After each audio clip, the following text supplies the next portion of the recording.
네, 오늘 함께 나누실 하나님 말씀은 시편 27편 7절에서 8절까지의 말씀입니다. 제가 봉독해 드리겠습니다. 여호와여, 내가 소리내어 부르짖을 때에 들으시고 또한 나를 긍휼히 여기사 응답하소서. 너희는 내 얼굴을 찾으라 하실 때에 내가 마음으로 주께 말하되 여호와여, 내가 주의 얼굴을 찾으리이다 하였나이다. 아멘. 하나님의 평강이 힘든 시기를 보내고 있는 여러분 가운데 함께하기를 주님의 이름으로 축복합니다. 얼마 전에 중고등부 아이들과 처음으로 온라인 수련회라는 것을 진행한 적이 있습니다. 선교단체에서 보내주는 영상으로요, 함께 찬양하고 말씀을 듣고 기도했습니다. 사실 저는 참 어색했습니다. 이게 수련회가 맞을까? 라는 그런 생각이 제 마음 가운데 있었기 때문에 그래요. 다른 사람들은 어땠을까? 라는 궁금증을 가지고 이제 아이들과 선생님들에게 물어보았습니다. 크게 두 가지의 반응을 볼 수가 있었습니다. 잘 모르겠다, 좋았다 라는 겁니다. 사실 저는 큰 기대를 하지 않았어요. 그런데 좋았다 라는 대답이 나왔다라는 겁니다. 그 시간이 아이들에게 은혜가 있었다라는 이야기입니다. 또 동일하게 선생님들에게도 은혜가 있었다라는 이야기죠. 저는 어색했고 이게 수련회가 맞을까? 라는 생각을 가지고 있었지만 저의 그런 생각과는 상관없이 하나님은 그 시간을 통해서 아이들을 위해, 선생님들을 위해 일하고 계셨다라는 겁니다. 그들에게 은혜를 주고 계셨다라는 것을 경험하게 되었습니다. 코로나19로 인해서 우리가 다시 함께 모여서 예배하는 것을 멈추게 되었습니다. 대신에 온라인으로 다시 예배를 전환하여서 예배를 드리고 있습니다. 함께 모여서 예배할 수 없는 현실은 참 안타깝고 슬픈 일입니다. 하지만 반대로 생각해 보면 이렇게 온라인으로 예배를 할 수 있다는 것도 참 감사한 일이다라는 것을 우리가 마음 가운데 다시 한번 되새기고 이 예배 가운데 임하기를 주님의 이름으로 부탁드립니다. 왜냐하면 아이들에게 그렇게 일했던 것처럼 우리에게도 하나님의 은혜가 이 순간 임할 것이기 때문에 그렇습니다. 여러분, 우리가 기억해야 됩니다. 하나님의 은혜는 단 한순간도 우리를 위해서 멈춘 적이 없다라는 겁니다. 그래서 이 시간이 정말로 마음을 다해 드리는 그런 시간이 되기를 바라요.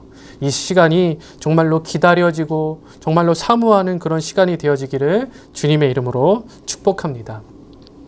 오늘 함께 읽은 시편 27편은요. 우리가 잘 알고 있는 다윗의 시입니다. 그런데 이 다윗의 시를 읽기 전에 맨 위에 보면은 다윗의 탄원시라는 기록이 있습니다.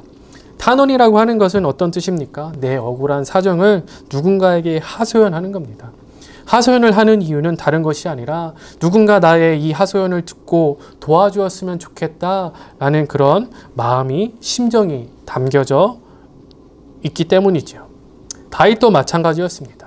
지금 이 자신의 억울한 상황을 하나님께 하소연하고 있는 거예요. 또 하나님의 도움을 요청하고 있는 시가 바로 오늘 시편 27편의 내용이라는 겁니다.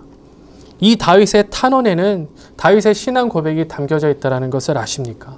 나의 억울한 상황을 들으시는 분은 오직 하나님이시고 또 나에게 도움이 되시는 분은 오직 하나님 한 분뿐이시다라는 그런 다윗의 신앙 고백이 담겨져 있다는 것입니다. 힘들고 어려운 시기를 보내고 있는 저와 성도님들은 어떠한 고백을 하고 있습니까? 지금 우리의 현실도요, 어떻게 보면은 어려운 고난이라고 할 수 있습니다. 우리도 누군가에게 답답한 내 상황, 내 마음을 탄원해야 하는 그런 시기를 보내고 있습니다.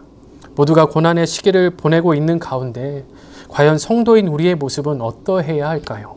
또 하나님은 성도인 우리가 이 시기를 어떻게 헤쳐나가시기를 원하실까요? 고난을 맞이한 다윗의 모습을 살펴보면서 특별한 고난을 맞이한 우리는 이 시기를 어떻게 나아가야 할지를 함께 나눠보고자 합니다. 고난을 맞이한 다윗은 우리에게 어떤 모습을 보여주고 있는지를 한번 살펴보도록 하겠습니다. 첫 번째로 다윗은 고난 중에 하나님의 얼굴을 찾기로 결심했습니다. 고난 중에 하나님의 얼굴을 찾기로 결심한 이유는 바로 하나님의 말씀 때문이었습니다.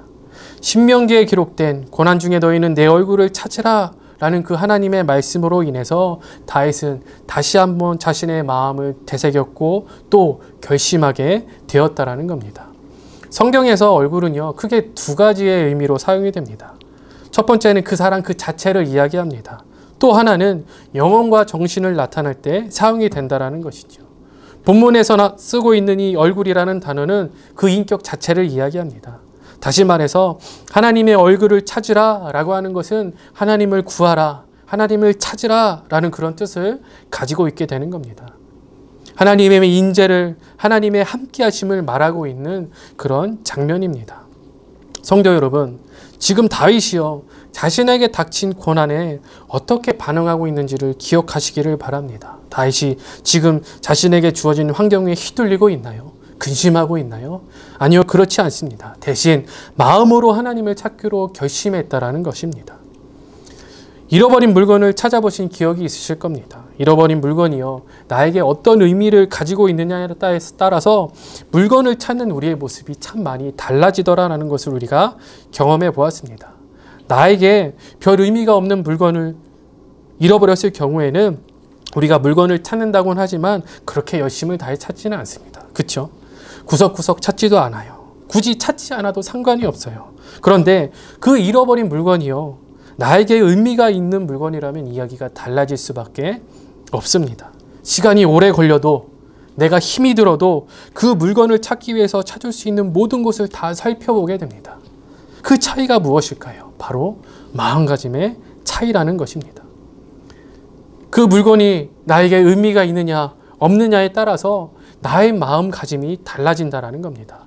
마음에 무엇이 담겨져 있느냐에 따라서 우리의 삶의 태도 또한 달라질 수밖에 없다라는 것을 오늘 본문은 우리 가운데 이야기해 주고 있습니다. 다윗이요 고난 중입니다. 고난 중에 지금 자신이 할 수 있는 모든 것을 다해서 하나님을 찾겠다라고 고백하고 있습니다. 그 이유가 무엇일까요? 다윗의 인생에 있어서 하나님은 가장 중요한 의미를 가지고 계신 분이기 때문에 그렇습니다. 마음으로 하나님을 찾는 것이 고난 중에 자신이 할 수 있는 최선이기 때문이었습니다. 또 그것이 자신이 고난을 벗어날 수 있는 유일한 길이었기 때문에 그렇습니다. 실제로요 성경을 통해 그의 삶을 살펴보면 어떠한 상황에서든지 온 힘을 다해서 하나님을 찾는 것을 확인할 수가 있습니다.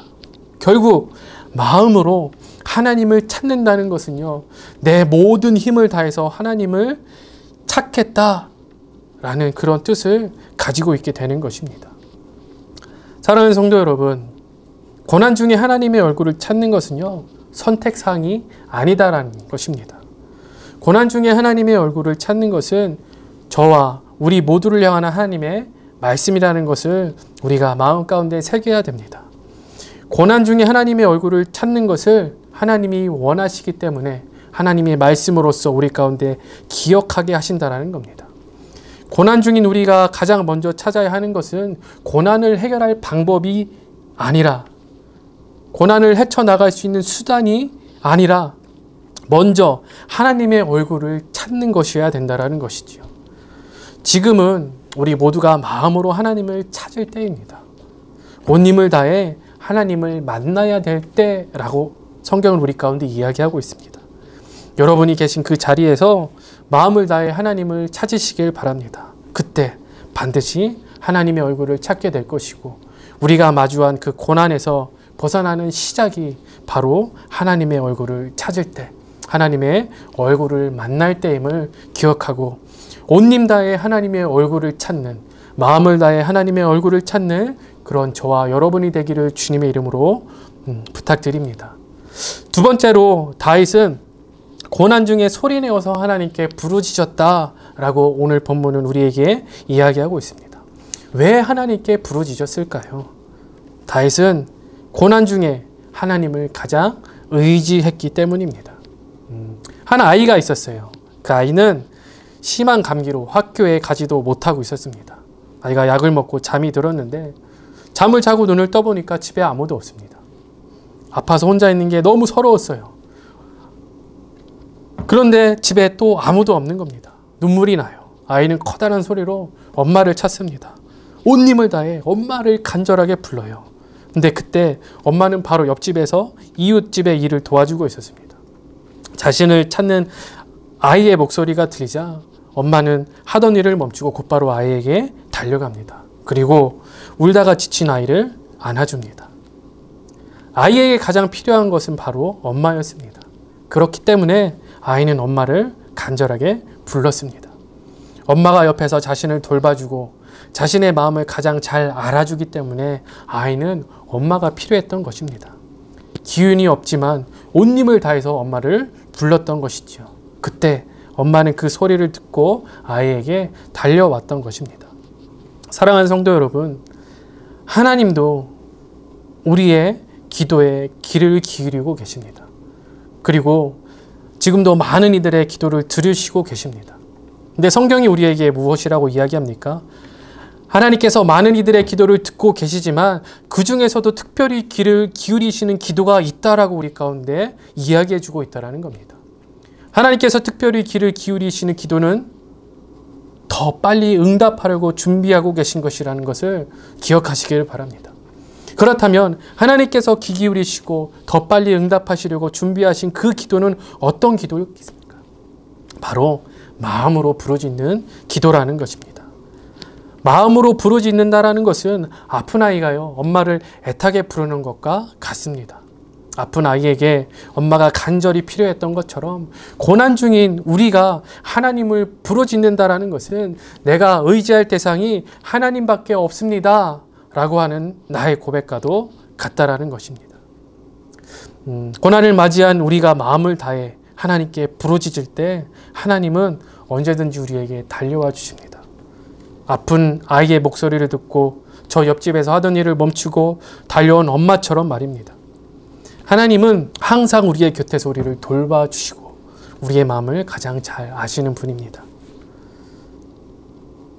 그런 하나님을 부르짖는 것이 당연하고 지혜로운 일이 아니겠습니까?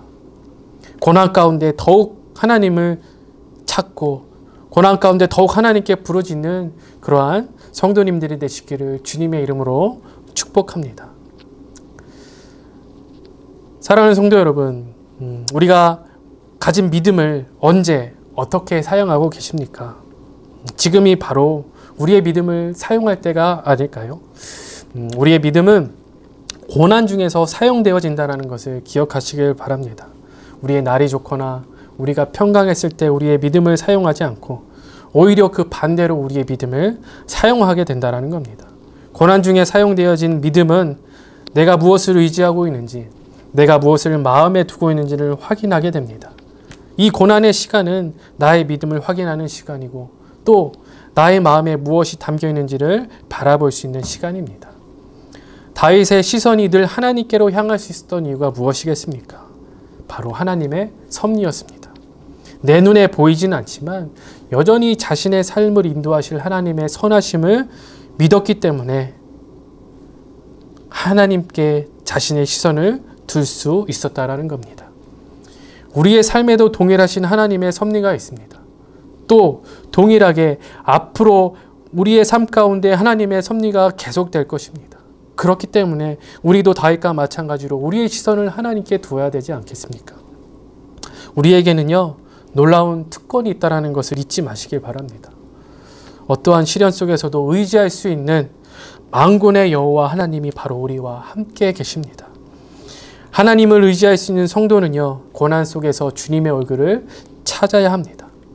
고난 속에서 낙담만 하는 것이 아니라 친히 만나주시는 주님께 부르짖어 주님의 얼굴을 뵙는 성도가 되시기를 주님의 이름으로 축복합니다. 힘들고 어려운 시기를 보내고 있습니다. 힘들고 어렵다라는 것이 사실이지만 그 사실 가운데 하나님을 의지하는 믿음을 가진 성도들이 되시기를 하나님께서 간절히 원하고 계십니다. 그 하나님께 나아가는 또 그 하나님을 더 의지하는 우리 모두가 되어져서 이 시기에 더욱 빛나는 믿음을 가지고 하나님을 기쁘시게 하는 그런 저와 성도님들이 되시기를 주님의 이름으로 축복합니다.